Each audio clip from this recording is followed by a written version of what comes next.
Alberta, and it didn't take him and his guide long to spot their first buck. And from there, the stalk was on.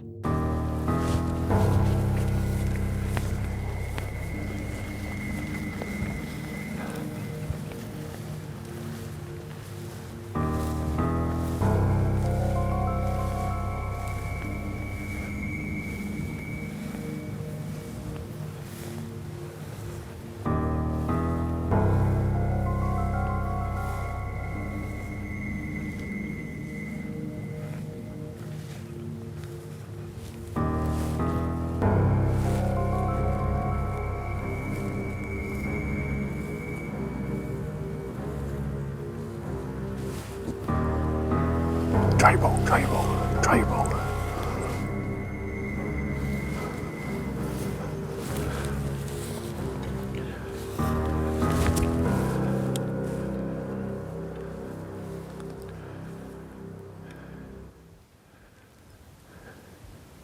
You gotta draw it right away. We got to the point where I couldn't see it, and my guide had leaned out around me and said, there it is, 50 yards. And he said, draw, and I'm trying to figure out, where to draw. I don't want to draw too soon because I don't know if it's staring at me. I have no idea. How far do you think it was right there? The eye was about 60. So by the time I did finally draw and pick it up with my own eye, it had seen me and it was on its way. Because all I was gonna do was just say, draw your bow. And then I was just, as soon as you got the full draw, I was gonna be, just take 2 big steps. So it was just gonna be, and you were clear.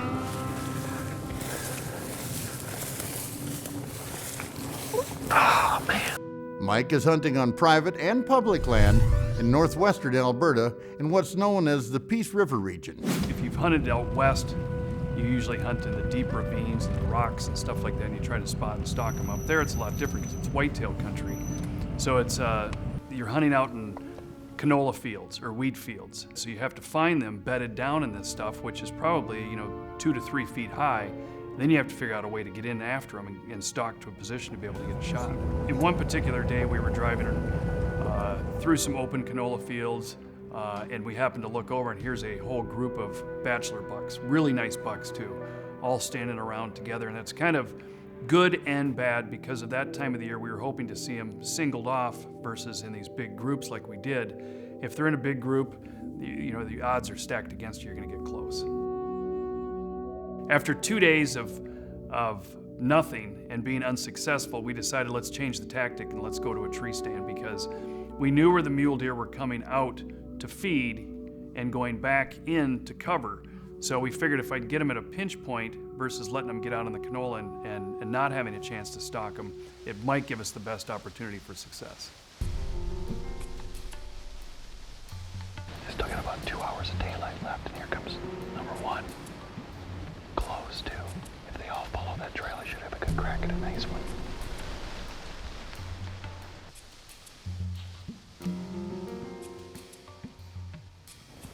And what we had is we had a little pea field in front of us, a little tiny one, and then a big bean field that was kind of off to the side. So we knew eventually at that prime time, like whitetail hunting, they're gonna come out of the heavy timber and go into the peas and into the beans eventually.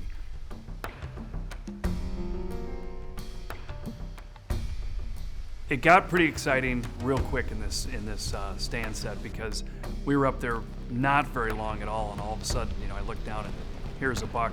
And the weird part is you're mule deer hunting, you're in a tree, but you're really close to the heavy timber and you can't see really far.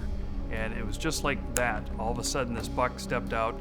He's right in front of us, followed by another buck, followed by a doe, followed by some fawns.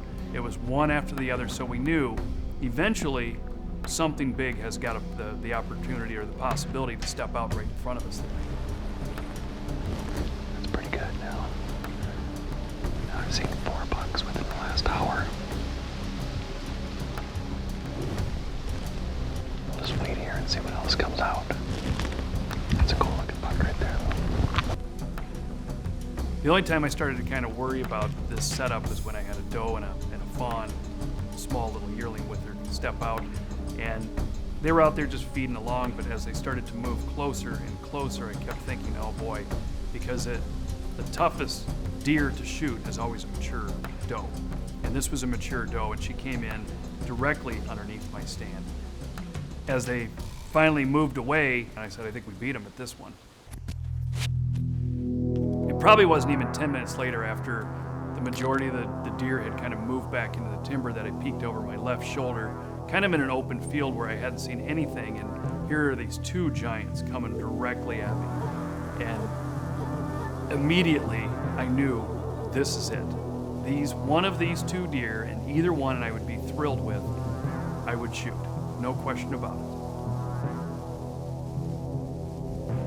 it. As the bucks got really close, they got about 15 yards away and kind of hung up behind me, and really I couldn't even see them, but barely through the leaves and stuff like that. They actually had to jump the fence to get into the pea field that I was looking at. And as soon as the one jumped the fence, it was literally maybe 10 yards from me, just to my left, and coming right out, absolutely perfect, and clueless that I was there.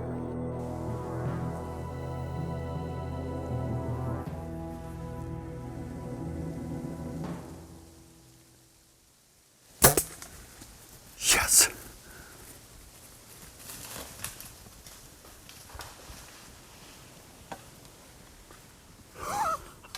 Yeah.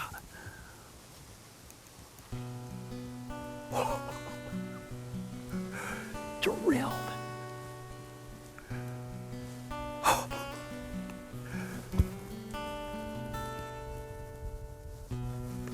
How great is that? That thing. Boom. I love it. I knew I hit the mark with this arrow, so I got down immediately and got right on the blood trail because it was getting dark, and boom, 5 minutes later we're sitting on the deer. What a great deer. That thing is awesome. That is a mule deer, velvet muley right there.